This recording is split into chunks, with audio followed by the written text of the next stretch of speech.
আনোয়ারা বাঁশখালীর সীমানায় সাঙ্গু নদীর উপর নির্মিত তৈলার দ্বীপ সেতুর টোল প্রত্যাহারের দাবিতে সংবাদ সম্মেলন করেছে ছাত্র সংগঠন Banshkhali students welfare association.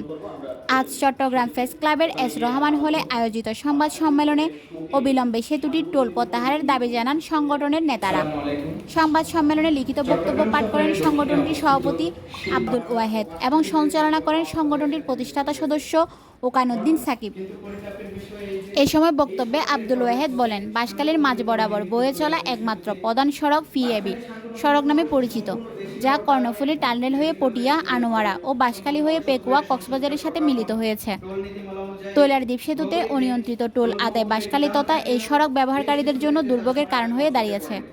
Sangu নদীর উপর আরও 6টি সেতু রয়েছে, যা তৈলার দ্বীপ অপেক্ষা অনেক বড়, কিন্তু বাকি 5টি সেতুতে টোল মুক্ত হলেও একমাত্র তৈলার দ্বীপ সেতুতে টোল দিতে হয়।